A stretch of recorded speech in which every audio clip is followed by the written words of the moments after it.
inspirasi, kemudian mendapatkan insight-insight baru, terutama adalah permasalahan dakwah, Al-Quran, dan juga keluarga. Maka insya Allah tema kita hari ini adalah spiritualitas sumber energi sepanjang masa. Maksudnya adalah bagaimana iman kita, yang mana iman itu sangat penting dan menjadi penopang utama dalam hidup kita. Maka tujuan jasa hubungan ini adalah nanti kita untuk meningkatkan komunitas iman kita dan pengetahuan kita, terkhusus untuk semua pegawai, guru, seni iman. Ada tempat belajar kalam kepada Ustazah Diah Rahmawati, waktu dan tempat kami persilahkan.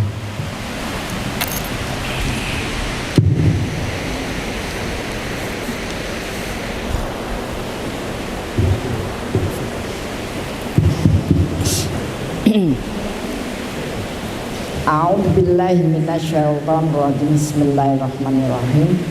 Assalamualaikum warahmatullahi wabarakatuh.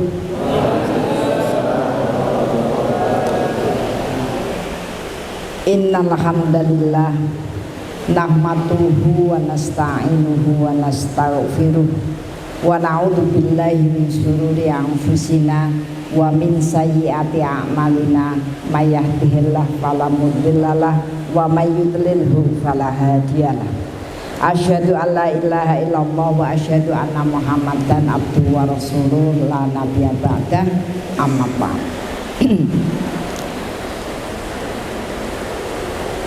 Bapak-bapak, ibu-ibu, ini semua belum bapak-bapak semua ya? Sudah ya?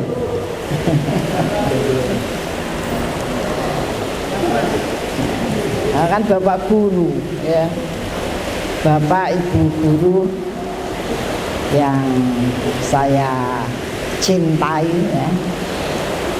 Alhamdulillahirabbil alamin, segala puji bagi Allah yang telah memberikan kepada kita berbagai tambahan fasilitas, termasuk fasilitas hujan, yang dengan turunnya hujan maka turun juga jutaan malaikat yang akan mendoakan orang-orang yang sedang berbuat baik dan mengamini doa-doa orang yang beriman.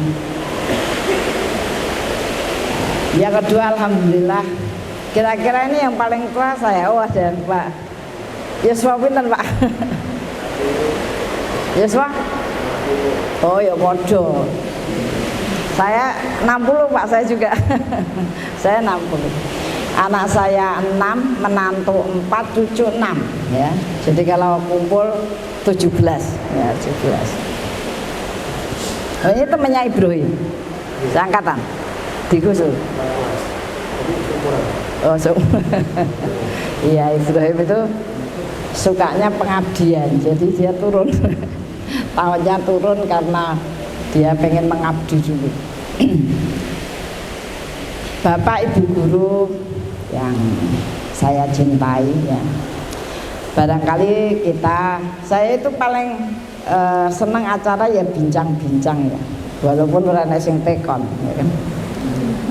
Ya karena itu saya rasa lebih tepat lah.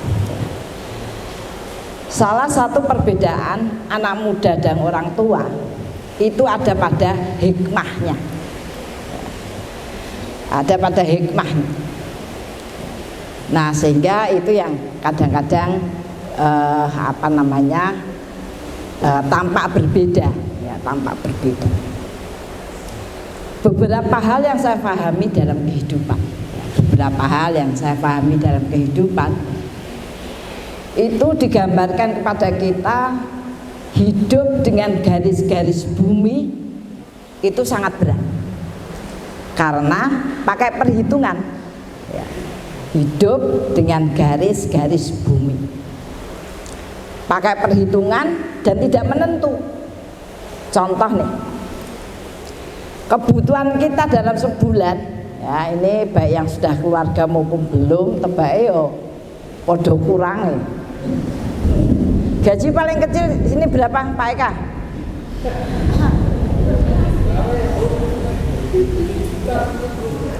Saya itu ke sana, IT di Randu Blatung ya, Blora. Saya ke sana naik kereta. Itu guru pertama kali masuk gajinya 500.000. Antum wis metu wingi-wingi ya. 500.000. Paling tinggi 2,5 kepala sekolah. Ya tapi baik-baik saja. Sekolahnya mewah, mepet sawah. Ya. Nah, tadi kalau hitungan kebutuhan kita itu 2-3 juta sebulan, maka rasanya berat sekali jadi guru. Ya. Kita rak nyandak, dikapak-kapak, rak nyandak. Itu sebabnya memang tahun-tahun belakangan ini goncangannya cukup besar di sekolah-sekolah IT. Kenapa? Do kepengen pindah karena merasa tidak cukup.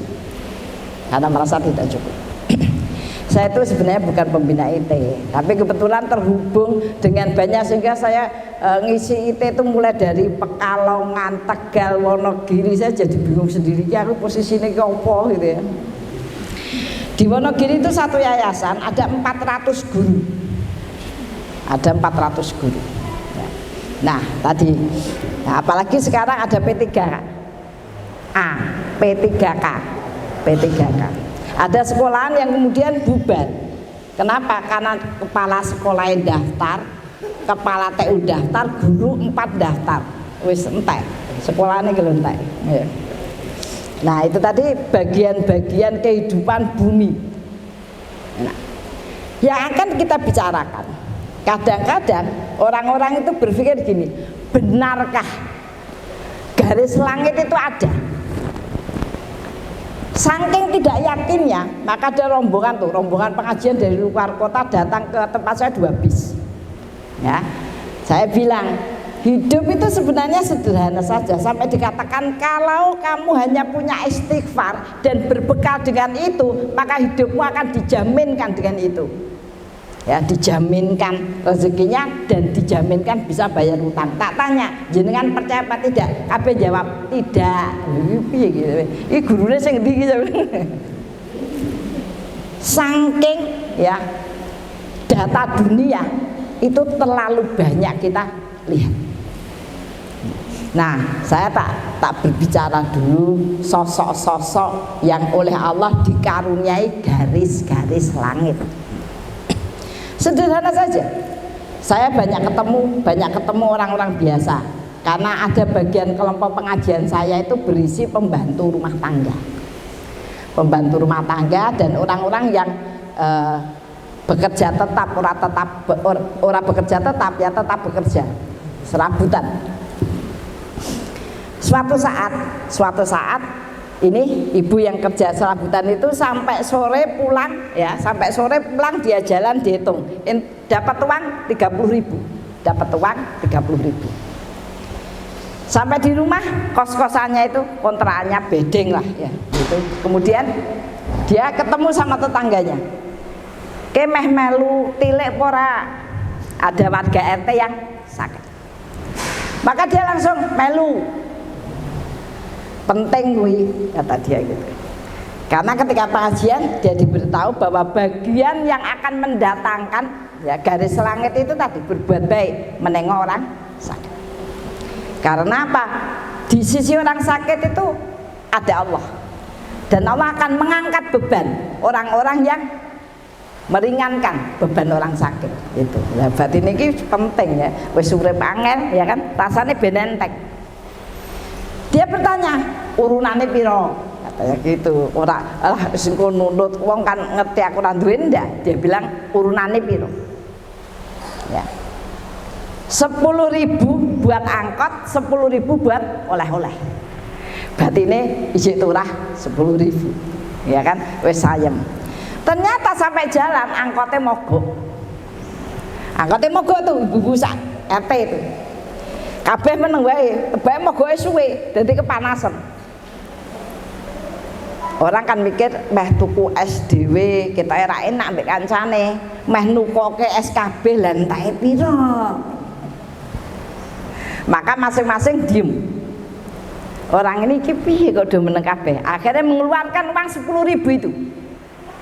Nyanya tuku tuku es apa tuku wedang wis pokoke kabeh entuk gitu. 10.000 karo batin kabeh Gusti Allah ya kan agak diuji, maka dia tetap riang karena apa? Dia akan menghadapi tadi nengok sik kemudian pulang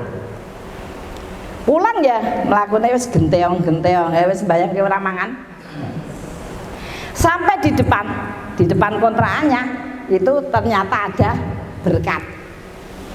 Wah, maka dia alhamdulillah ya Allah Gusti Allah ki apik tenan berkat ya. Kadang-kadang orang itu kalau dapat berkat di rumahnya itu diinceng sih kita lawe ra enak seleh ki. Nek lawe enak bablas tekan kamar, go ning kamar serat dienggo wong liya. Itu tadi. Begitu saja kemudian dia berdoa Rabbana innaka taqabbal minna. Ya Allah terimalah amalku. Ya Allah berikan rezeki padaku esok pagi untuk bisa berbuat yang lebih banyak. Begitu. Kenapa saya ceritakan hal sederhana itu? Ibu yang biasa saja ini tidak pernah berpikir bagaimana gajinya, tidak pernah berpikir bagaimana uangnya, setiap tahun kurban. Ya, karena dia bertanya pada saya, Bu Diah, kenapa no program kurban? Gusti Allah kan ada program kurban nopo, ya. Nek sedekah ngerti saiso-isone, dan nek kurban, ya kan? Saya bilang Allah memberikan program kurban itu agar setiap orang punya tambahan tabungan kebaikan yang tidak terhingga, tidak bisa dihitung penduduk bumi. Ya, tidak bisa dihitung penduduk bumi. Karena dihitung dari bulunya. Ya kan? Apa katanya? Orang yang tidak punya duit itu, ya Allah tenan toh Gusti Allah kuwi memang pinter tenan. Coba rene program koyok ngono, aku rene harapan tabungannya menjadi banyak. Itu ungkapan ya orang-orang yang memang bergantung pada langit. Kemudian dia nabung. Saya sebagai orang biasa saya tanya, yuk kowe nek nabung sesasi entuk piro? Jawabnya santai aja, alah mbubur atau tak delok, kok nek didelak-delok malah duitnya berkurang. Karena nabungnya nang isor kasur. Sederhana saja. Setiap Idul Adha kasurnya dibuka, kasurnya plek-plek gitu ya, dibuka ya, dilumpuknya mesti sanggo kurban. Korban tahun pertama, kedua, ketiga, keempat, kelima dia dikasih rezeki daftar haji. Apa yang ingin saya sampaikan? Ini orang dapat garis-garis langit. Iya tidak? Iya tidak? Oh kita tuh mikir guru-guru kita itu jadi panitia korban ya, gurunya jadi panitia korban iya. Kenapa? Karena sing korban muridnya ya, wali murid ya. Iya ya wes lumayan itu pahala kan gitu. Tetapi tadi bagaimana mengutamakan ya untuk kemudian berkorban. Ya Allah gajiku ki piro gitu ya. Do korban ora sing meh dikorbanke sapa kowe? Ya, sulit rasanya kita. Kon korban apa neh umroh ya. Alhamdulillah bin amal ngai umroh gratis ya, Pak ya. Wah wis pokoke ndungone entuk umroh gratis ya. Saya itu pengalaman sama menantu saya itu. Sudah saya umrohkan, kemudian kenapa saya umrohkan? Ya karena saya setiap haji dan umroh itu gratis, sehingga uang saya tidak berlipat karena saya gratis. Jadi jangan senang untuk gratisan, ya. Uangnya tidak berlipat. Ya. Maka saya umrohkan setiap tahun saya berusaha umrohkan orang. Lah apa punya duit? Ya ora, pokoknya dinyati bukti ini semangkat, ya kan? Nah itu saya cari garis tangan. Nah sudah dia bilang gini, Mi, aku dongake ya Mi iso umroh gratis meneh gitu ya. Saya bilang sini kamu duduk, saya bilang gitu malam itu saya. Waktu kamu umroh kemarin, amalmu, be amal istrimu, wi masuk ke Umi. Iya kan? Barang saya sebabnya lipatan uangnya yang dapat Umi. Ya, kata dia gini, lah berarti aku entuk sithik lah ijo lah ora udu ya. Ora udu. Enggak pakai modal sama sekali kok ente okeh loh. Ya wis dongaku tak rubah. semoga aku bisa ngumrohkan orang. Nah, ngono bagus ya. Masalahnya terletak pada kita tidak yakin bahwa garis-garis langit lah yang kemudian akan membawa kehidupan kita menjadi kehidupan yang itu. Nah, itu yang apa namanya perlu saya sampaikan, itu pemahaman saya terhadap judul. Mbah ngono mbah ora maksude ra ngerti aku sing ngai judul kuwi lho. Kadang-kadang do ngai judul lang-lang lho saya rada repot ya. Iki maksudnya apa ngene? Sak iso kowe kan. Maka tak juduli bincang-bincang wae. Nek bincang-bincang kan sakarepku ngomong kan. Ya, jadi tadi garis-garis langit. Nah, sepahaman saya ya, yang dinamakan turunnya garis-garis langit itu yang pertama perhatikan niat. Nah, kita itu kadang-kadang ya wis rumangsane niat gitu ya. Niat. Siapa hafal hadis niat? Lengkap. 7 jari. Lengkap loh ya, aja bedot-bedot loh. Ini lengkap enggak ini? Wis nuli. Kemarin Pak Eka nyoba tapi lengkap. Ora nek, ya Allah binaman iki. Rapenak, anggap ae ngono, gitu tuh keren. Mengacung rapenak ini. Ya, nek saya paling hafal tuh hadis niat. Kenapa? Karena ganti halakoh mesti baleni nomor 1 meneh. Hafal banget aku. Ngisi halakohnya nomor 1 meneh, ya. Innamal a'malu binniyah.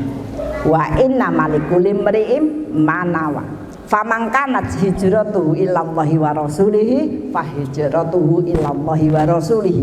Faman kanat hijratuhu lidunya yusibuha awim ra'atin yang kiwa fa hijratuhu ila ma hajara ilaihi.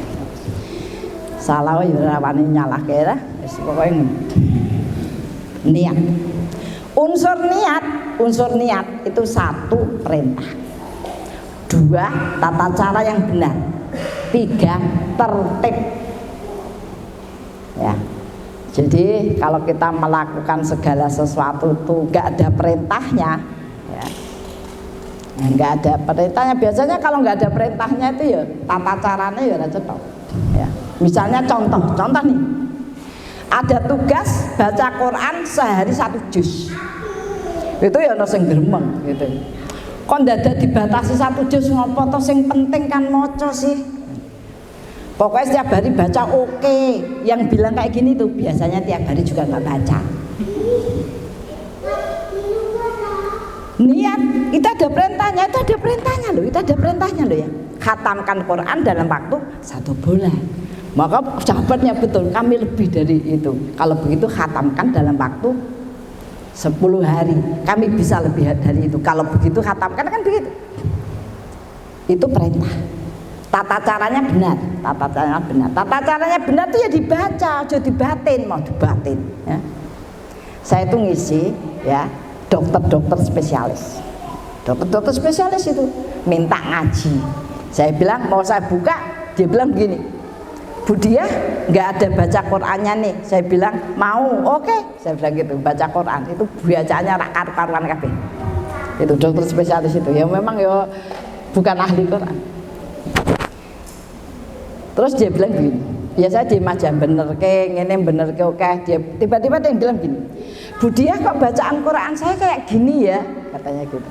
Lah biasanya kayak apa? Biasanya sekali baca saya 1 juz. Nah aku ya tambah mumet meneh. Pacaran koyo ngene kok sekali baca 1 juz. Lah caranya baca gimana? Tak batin. Jadi jenengan tuh belum pernah dengar suaranya jenengan sendiri. Belum, oh ya koyo ngono kuwi suaranya itu. Ya, gitu. Caranya benar. Kemudian tertib itu apa? Terus ya. Coba toh jenengan tuh lihat murid. Iki bocah iki ape lho? Nek subuh nang masjid. Ya subuh nang masjid tapi yo wis rampung agek teko yo padha wae ora tertib. Tertib itu melakukan terus-menerus dan semakin baik. Iya kan? Wong apa namanya? tekan wong guru tekan sekolah nek ra bukune keri, pulpene keri, materine keri, ngono ya jelas ora tertib, tertib. Makanya kalau kemudian kita tidak tertib melakukan amal-amal itu tidak terus menerus, ya kowe nek cara malaikat ya ora niat, ya. Padahal tadi apa niatan yang harus dijaga itu? Niatan yang benar-benar harus dijaga. Kita lihat perintahnya, lihat tata caranya dan tertib. Karena itu akan memberikan bagian yang besar dari garis-garis langit turun. Garis-garis langit turun. Yang pertama, niat yang harus dijaga itu ibadah. Dzikir. Ibadah, dzikir. Ya. Nah, itu bagian yang penting. Kenapa? Karena ibadah dan dzikir itu memang ada kaidah kita tidak boleh melakukan segala sesuatu kecuali yang diperintahkan. Dan tata caranya harus benar. Tata caranya harus benar. Bahkan nyun sewu, ya, kemarin tuh saya kelewatan TikTok, maaf nih ada bapak-bapak, tapi yang faktanya begitu. Ada wanita pakai bikini, ya, pakai bikini.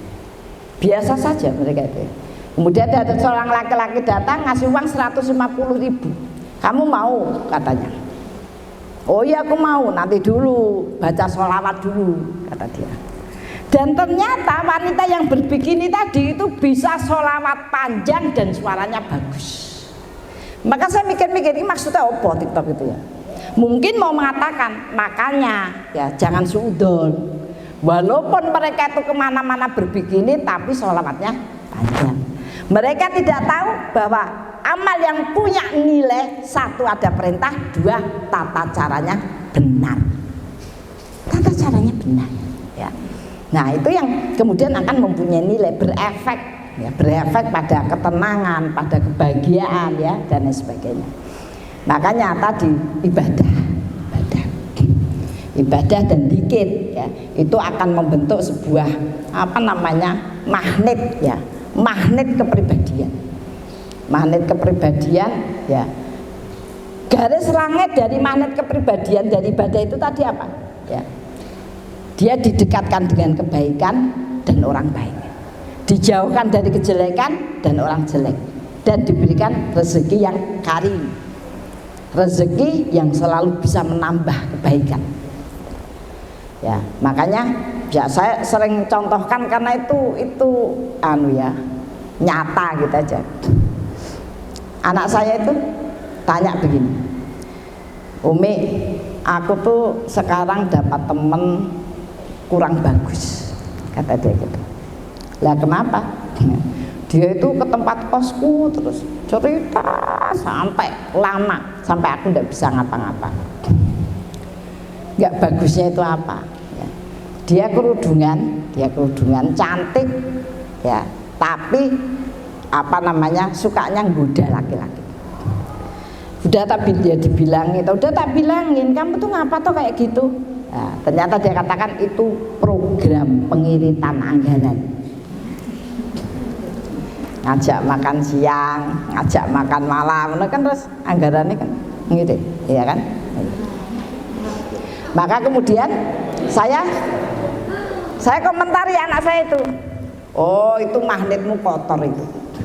Sekali lagi, kalau ada suasana yang tidak bagus, kita dimarahi kepala sekolah, ada teman yang nipu, ada yang memfitnah, ya, dan lain sebagainya, dibilangin jelek, dikasih pandangan yang tidak nyaman, itu Allah memberitahukan kepada kita bahwa magnet kita kotor, hubungan kita dengan Allah renggang. Itu garis langit. Jadi kalau kemudian kita pengen nyaman, mendapatkan banyak hal, Allah sudah ngatur, ya, pastikan saja ikatan kepada Allah kuat. Terutama amalan pagi, ya, subuh jam 3.48. Oh, nah ijik nenggone pondok ya digugah-gugah, ya kan? Gue ya wong pembinane mencareng, ya apalagi anaknya, ya kan? Ya karena kita tidak diberi motivasi yang tepat. Saya bilang sama anak-anak saya itu yang Rakil Kosim, ya, adiknya Ibrahim itu, ya gendut kayak ini, Mana saya? Bedut. Saya bilang sama anak saya, satu hal yang saya minta dari anak saya itu satu saja, kalau dibangunkan sholat jangan marah, berekspresilah yang baik ketika dibangunkan sholat, kemudian sholat. Itu yang bangunkan harus saya. Kalau kakaknya Rem, bangun saya itu sudah tak temu aja, saya bangun subuh ya Mi, gitu. Saya udah janjian satu saja yang saya minta, maka saya jarang nyuruh anak-anak. Sholat ekspresinya yang baik. Nanti yang kedua kalau sholat apa? Baca Quran weekendnya. Jadi kalau habis maghrib, nah saya harus masak makanan karena kosong itu harus disogok dengan makanan. Tak buatin mie goreng, tak kasihkan. Baca Quran, siap. Ya udah gitu aja. Selebihnya enggak saya suruh. Kadang-kadang saya uji tak suruh. Sem, buang sampah. Ngono dong. Saya nanti datang, saya sudah ngapa-ngapain tak bilangin, udah dibuang. Ya sudah, kemudian tak buang. Pikiran saya, oh Allah mungkin mau nambah-nambah rezeki ini. Kenapa ada kerjaan yang diberikan ke saya lagi? Nah, saya gitu aja, hubungkan aja dengan ya. Jadi begitu. Maka kalau suasananya nggak nyaman kok gini dan sebagainya, udah usah. Oh sekarang saya ndak enak, saya kepengen keluar mungkin karena saya tidak dibutuhkan. Apa itu ya? Dimanapun kita berada akan terjadi itu sebelum magnet kita bersih. Itu sebabnya tadi saya sering kalau ngaji gitu ya, ngaji pengajian. Saya tuh kalau di rumah setiap hari ngaji dan setiap kali ngaji mesti bertambah, jadi ratusan. Saya sering ditanya, Bu Dia kalau rekrutmen manggil orang itu cara gimana? Saya tidak pernah manggil, saya tidak pernah ngundang dan tidak pernah manggil. Ya. Yang saya pertaruhkan adalah ikatan kepada Allah. Asal terjadi banyak hal kok ini pada nggak datang dan lain sebagainya gitu ya. Oh itu berarti amal-amal saya berguguran. Maka Abu Bakar saya sadari memang sahabat itu ya, itu hikmahnya besar. Abu Bakar mengatakan setiap amal punya waktu, jangan cari waktu yang senggang untuk beramal. Setiap amal punya waktu. Kalau kita tidak bisa menjaganya amal waktunya, amalnya hilang. Nah aku ra iso ngono iki. Aku ki nek selo agek iso maca, ora iso. Ndak bisa dipertahankan. Ya, begitu. Itu tadi bagian-bagian yang kemudian perlu kita ini karena tadi termasuk mendatangkan rezeki yang dulu sudah sering saya sampaikan ya, soalnya ada papan tulis ya. Maaf ya, saya tak tulis. Maaf. Kan dikatakan tadi kalau takwa itu ya, kalau kita itu berhati-hati, ibadahnya bagus, wiridnya bagus ya, maka kemudian kita diberikan jaminan. Satu yang sangat tampak itu apa? Rahmat. Rahmat itu suasana yang menjadikan kita itu mudah, senang dan semangat dalam kebaikan. Kali sudah mager, jengkel, males, wis gede diinstruksi terus misalnya gitu ya. Itu rahmatnya turun kecil. Kenapa? Ya tadi mungkin amal-amal kita itu niatnya belum benar. Niatnya bukan karena perintah, tapi ya karena instruksi. Nah, sehingga kemudian ya kita tidak ini. Apalagi sering saya sampaikan karena ini fakta ya, kita itu seolah-olah sudah beramal, sudah tapi nggak mumtaz itu. Itu saya tuh memang kepengen mempraktekkan karena saya membimbing masyarakat berbicara masalah apa? Istighfar pendek saja, astagfirullah. Itu saya 3 kali ucapan saya berhenti sejenak, astagfirullah. Nanti kalau dilanjutkan itu kacau sekali kalimatnya, astagfirullah terus. Coba saja tidak berhenti, nggak bisa ya. Padahal orang hati-hati itu adalah nilai amalnya adalah ucapan-ucapan yang mumtaz. Jaminannya di sana. Kita itu memang kehilangan banyak waktu. Kenapa? Tata cara kita melakukan karena kita nggak yakin betul. Maka tadi rezeki sering saya sampaikan itu karena itu fakta. Rezeki, ya. Rezeki itu turun dari dua arah. Satu, rezeki yang dicari. Dua, rezeki yang mencari kita. Cari, dua mencari. Nah, saya pilih biar rezeki mencari saya ya, karena saya kan tidak tahu butuhnya berapa. Ya, itu jelas. Yang dicari itu hanya 1% ila qalil. 1% dibagi seluruh dunia. Maka ketika kita itu bekerja, apa yang kita dapat itu hanya pendapatan, itu memang tidak akan bisa dipakai untuk menambah kebaikan. Percayalah, kebutuhan pokok wera nyanda-nyanda. Maka nek sudah punya istri, piye yo apa awake dhewe pindah. Apa istrinya kemudian ikut kerja. Kenapa? Karena kita tidak yakin, tidak cukup.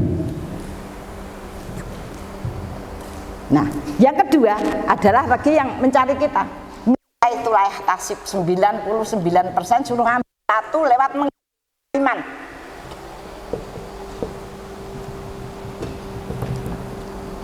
Menghidupkan iman.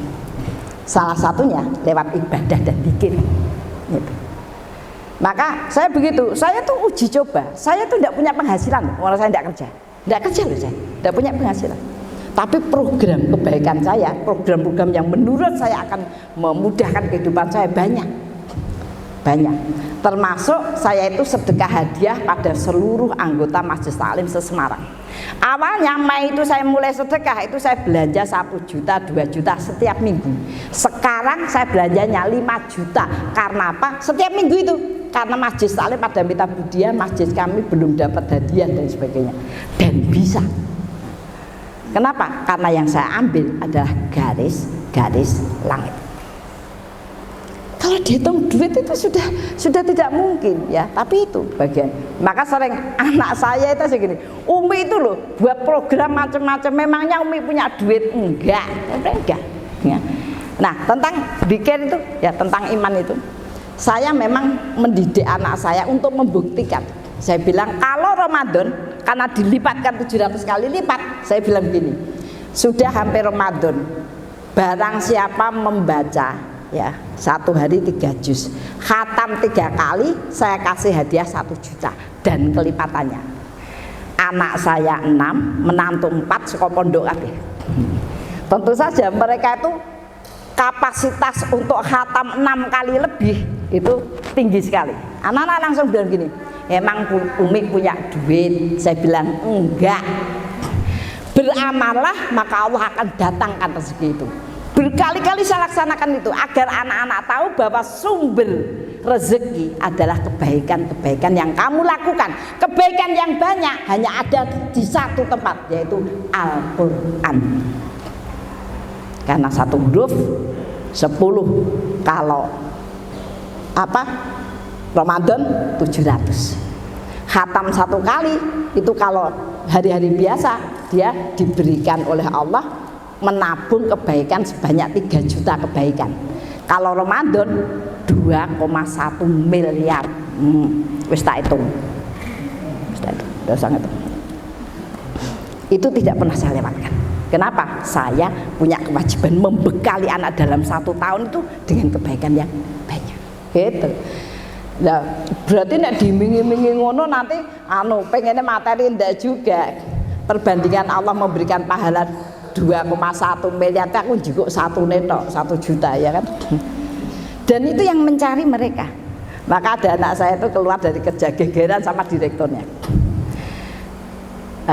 Mi, aku keluar kerja. Ya terserah, saya itu enggak begitu, anak harus kerja enggak.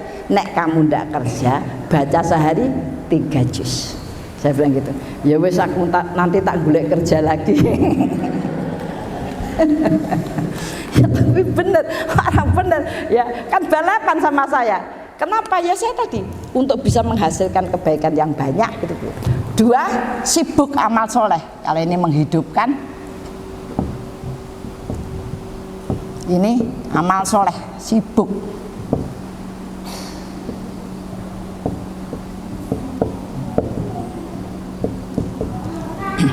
Apa gambaran amal soleh itu. Yang dinamakan beramal soleh, yang dinamakan berbuat baik itu ditujukan pada orang lain. Maka semakin banyak dia mengenal orang lain, semakin banyak amal solehnya. Ya. Sementara ini tadi iman tadi berhubungan dengan suasana, ya, karena berhubungan dengan rahmat. Ini berhubungan dengan keberkahan. Jadi keliru pengambilan keputusan kita ketika kita tidak punya duit, kemudian kita minggir sholat duha terus, itu keliru. Kenapa? Itu suasana di sini. Kalau kemudian ternyata duit kita kurang, suasana kurang, kehidupan kita terasa kurang, yang dicari keberkahan. Yang dicari keberkahan. Dengan apa? Menambah perbuatan baik kepada, menambah perbuatan baik kepada, sumbernya 1 keluarga, 2 tetangga, 3 kerabat. Ya, berbuat baik. Maka saya bilang ini anak-anak muda kalau pulang ya, kasih aja oleh-oleh buat tetangganya sebelah. Antum kan merasa wagu, ya kan tidak pernah melakukan. Ya. Dikasih ke Bu, niki wau ana anu oleh-oleh, ya apa bocah lanang kok sampe kok ngono kok dipek mantu. Berikutnya kita kasih lagi ya kepada yang lain satu-satu aja. Maka dari atas Allah mengatakan, lihatlah hambaku menambah kebaikan, tambahkan baginya keberkahan. Syaratnya ini mau berkah, mau kemudian dilipat gandakan, itu terhubung dengan orang lain dalam bentuk kebaikan. Maka jangan sampai berpendapat, nah aku serak butuh kenal banyak orang, cukup 1 orang tapi klik, wih benik, 1 orang klik gitu. Karena ini hal yang sederhana, itu tidak banyak dipahami. Oh, saya sering diuji begini nih. Ibrahim datang dari Mesir, untuk pulang kembali itu minimal membutuhkan uang 15 juta untuk tiket. Nah, saya 15 juta dapat dari mana? Ya kan, wong saya itu tidak kerja. Di tengah-tengah saya butuh begitu, Allah itu loh mesti menghubungkan dengan kerabat atau tetangga. Itu saya sudah hafal.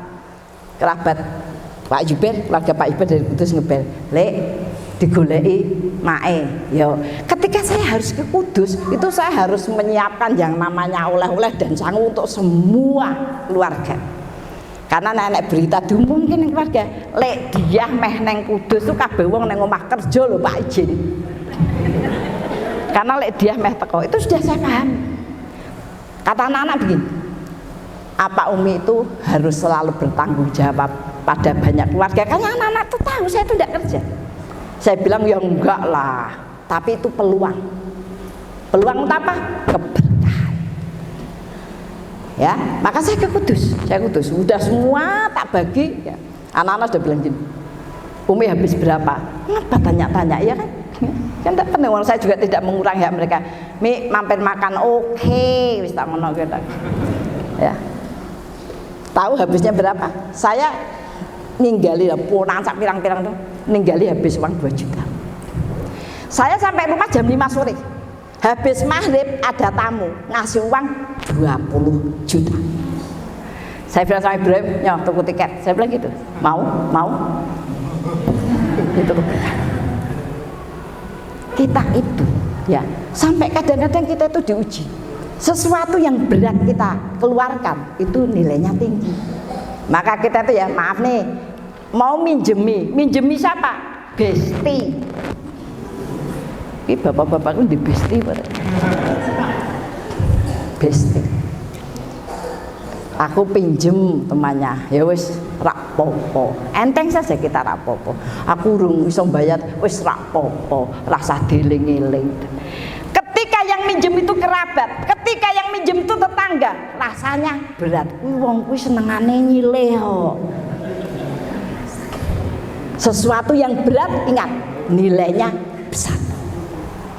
Saya tuh tetangga biasa gitu, ada yang pinjem uang 500, belum bisa nyicil, datang lagi, Bu Dia, saya belum bisa nyicil tapi saya mau pinjem lagi 500, nanti cicilannya tak double, katanya gitu. Kan biasa tetangga gitu.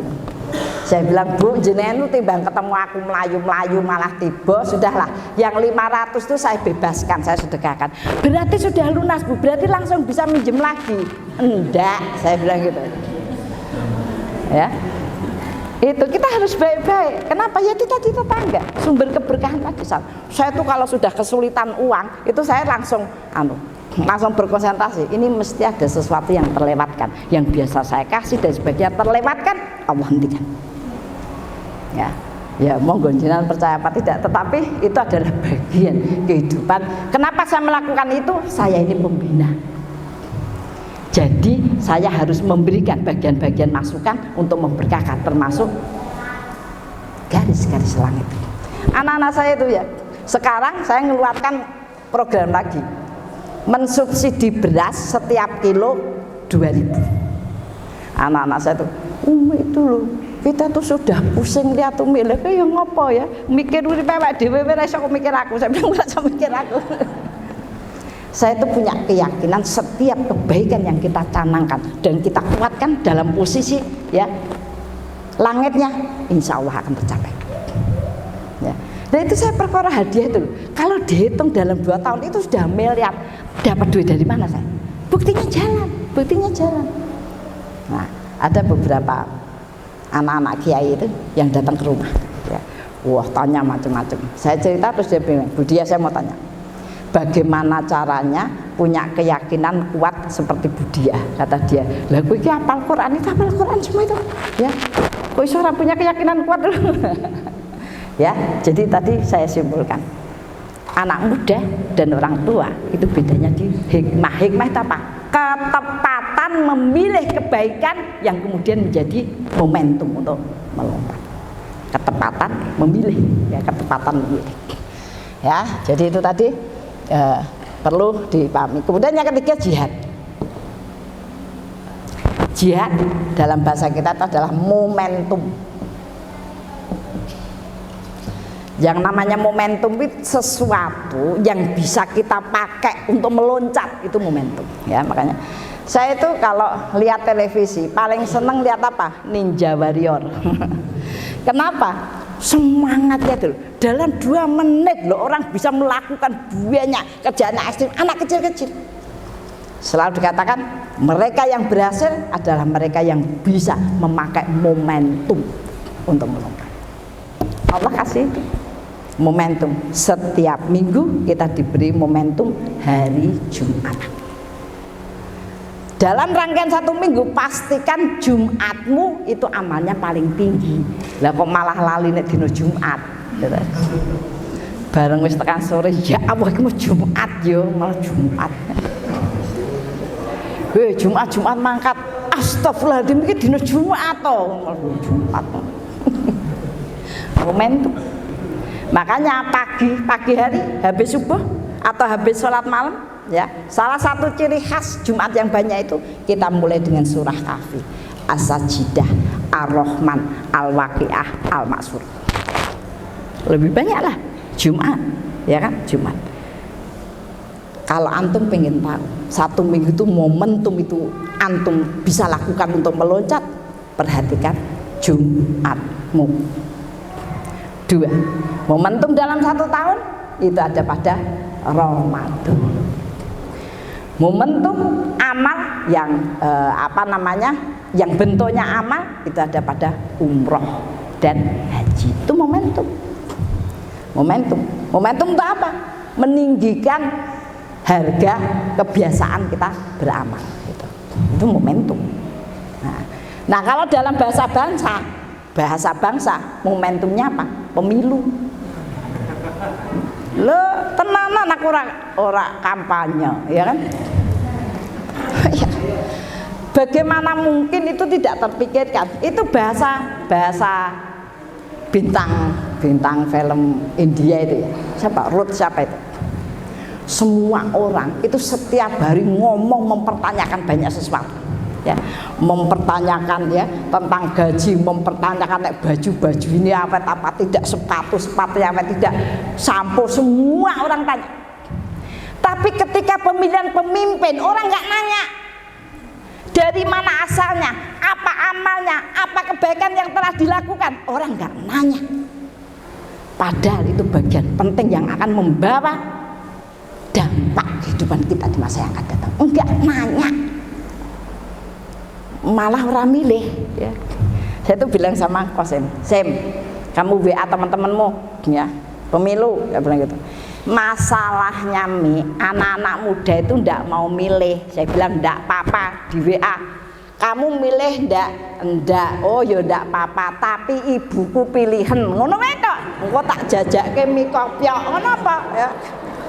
Ya, apa? Ya kenapa? Kenapa kita tidak bertanya ndak? Nek ngene soal pemilu ya kowe diguyu. Rak milih rak popo, tapi ibuku tetep pilihan. Engko tak jajake mie kopiok ben, ya. Itu momentum. Kenapa saya mau? Karena saya tahu ketika pemilu itu adalah momentum 700 kali lipat. Saya kepengen memviralkan kebaikan, saya kepengen Anden memviralkan dakwah. Yang namanya majelis, saya bilang sama teman-teman, saya dicalonkan itu untuk menumbuh kembangkan majelis. Dan penjenengan tahu niat saya itu sama Allah dijabah. Setiap bulan minimal 100 majelis saya bisa datang. 100 majelis saya bisa datang, ya. Dan ratusan majelis itu tidak ada satupun yang minta sesuatu kepada saya. Sing kon piknik lah, kon kerudung, tidak ada. Hanya minta Budiah ngisi lagi ya, ngono dong. Terus aku untuk amplop bareng, kayaknya juga aku untuk amplop. Orang kan kasih amplop, enggak. Karena memang saya niatkan untuk bagian menumbuhkan majelis. Saya ini pelaku lapangan. Sejak pemilu demi pemilu saya lihat bahwa dakwah semakin luas. Karena itu saya senang datangnya pemilu. Kenapa? Itu momentum. Begitu. Saya baru kali ini dijadikan caleg, ya. Kita orang ngomong aku udah dicaleg kok ya wagu ya. Caleg oke. Ya. Saya ditanya, Budia mau pinjam uang? Wah, saya kan bayar sopor di daerah. Tidak mau saya. Saya akan berjalan. Saya akan luaskan kebaikan dan akan saya berjalan. Ada yang tanya? Ya. Ustadz Hidayat Nur Wahid itu, Hidayat Nur Wahid nah, itu mendapatkan 281.000 suara bainim. 200 ora 281.000 suara bainim. Ya, sehingga dia menyumbang ya kursi 2. Pemilu tahun ini perencanakan 450.000. Saya tanya, Ustadz, gimana caranya? Saya tuh tanya kenapa? Karena saya dibilangin teman-teman lho, ketok dakwah rono-rono disenengi wong apa ya kemudian do milih nek ora dikei duit kan gitu. Apa kata Ustaz? Kayak begitu enggak usah didengarkan. Budia beramal saja terus. Kalau sampai beramal banyak dan tidak menang, memang tidak tertulis di langit. Iya kan? Lanjutkan saja kebaikan. Begitu. Bagaimana menurut Anda? Momentum. Kita itu tidak pernah pakai momentum sehingga sing digeremengi guru awake dhewe dadi guru kaya ngene terus suwe-suwe ora pinter ora sugih malah remo iki kowe tambah gendut. Ya, itu menikmati. Itu namanya menikmati momentum. Ya. Menikmati momentum. Anak saya itu ya yang gendut itu gitu, dia bilang, anak saya yang gendut itu, Sem, kamu tuh kalau makan di kampus gimana? Aku makannya di Padang Murah Mi. Itu kan nasinya boleh ngambil semaunya.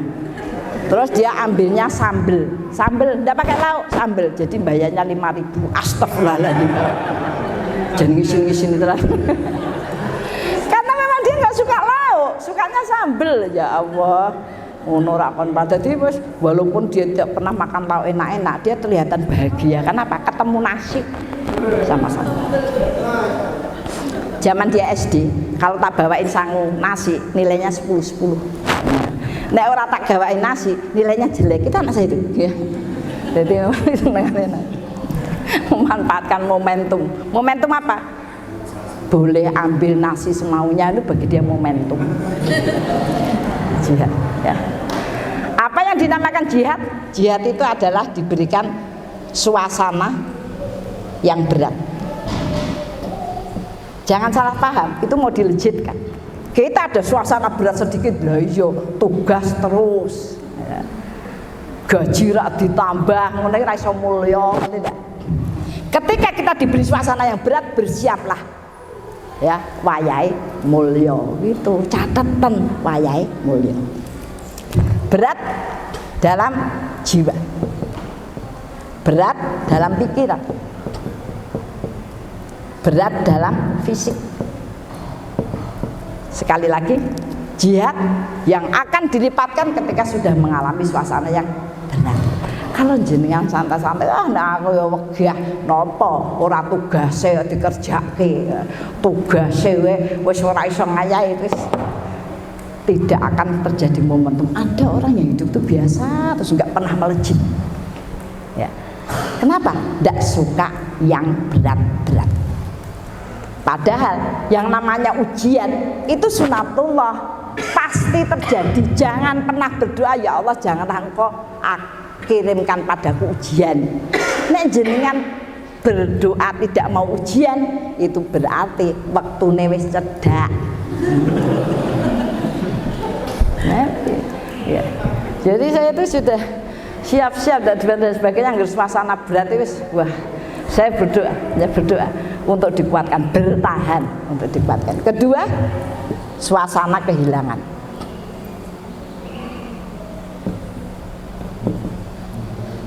Kehilangan apa? Satu waktu. Dua, suasana. Tiga, harta. Segala sesuatu yang bernilai kehilangan yang tinggi itu jenengan akan mendapatkan balasan yang besar. Sekarang ya, wis duwite sithik, gajine gur semono, tugase akeh, enek mobilisasi Palestina. Berarti ya Allah, Palestina iki ngopo to yo. Mobilisasi kono akeh dite sapa? Ya sewu ya Bu. Kita tuh kalau jajan, saking ringannya kita mengeluarkan sampai kita ndak inget seminggu itu jajan berapa. Infak kelingan terus. Duitnya kok berkurang Pak, genah wingi kon infak Palestina. Berat kita. Kenapa? Karena balasannya besar. Yang kita tidak inget gitu, Be. Tuku sepatu, tuku rudung, tuku gamis, wis gamis ya apa, gamisnya larange. Ya sekali-sekali, enggak masalah. Tidak keberatan kita, karena nilainya kecil. Yang tidak masalah, tidak keberatan, dipinjemi orang ya. Nah ini bapak-bapak sama ibu dipinjemi ahwat kita ora enak. Wong lanang kok ora ndek duit gitu wis. Ora disaudi wis Mbak wis kono karepmu. Wah apik tenan lho kuwi yo, liyane nyilih meneh ya. Suasana kehilangan. Subuh tadi, amal pagi. Kenapa tidak berjalan? Sampai dikatakan apa yang akan ditambahkan kamu hari ini itu tergantung pada banyaknya amal pagimu. Amal pagi kenapa tidak terlaksana? Kita merasa kehilangan waktu. Subuh jam 3.48. Cik mantu malah kon wirid ya. Wirid itu subhanallah. Kita tidak suka kehilangan waktu istirahat kita. Ya. Nah itu tadi sehingga kemudian ya zata macam-macam. Yang ketiga ini nanti akan diuji tidak dipuji.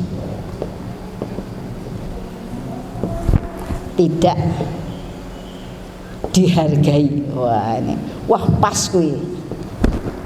Tidak diperhitungkan. Wah iki nek guru metu tenan. Kepala sekolah serat cetha tenan iki pas. Mosok kene wis kaya ngono babar blas. Ini Allah sampaikan sampai di sini. Kalau orang kuat dia bertahan lillah, maka Allah akan mengatakan ini orang benar-benar berjiwa bersih dan kuat. Maka akan dititipkan kepadanya banyak kebaikan, menjadi sebab kebaikan. Tidak ada diberikan kepada Allah sesuatu yang akan melejit kecuali punya jiwa yang bersih dan kuat. Itu ceritanya itu begitu. Wes ya, jam piro iki?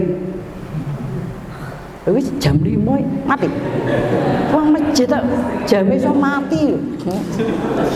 Kasus tenan iki.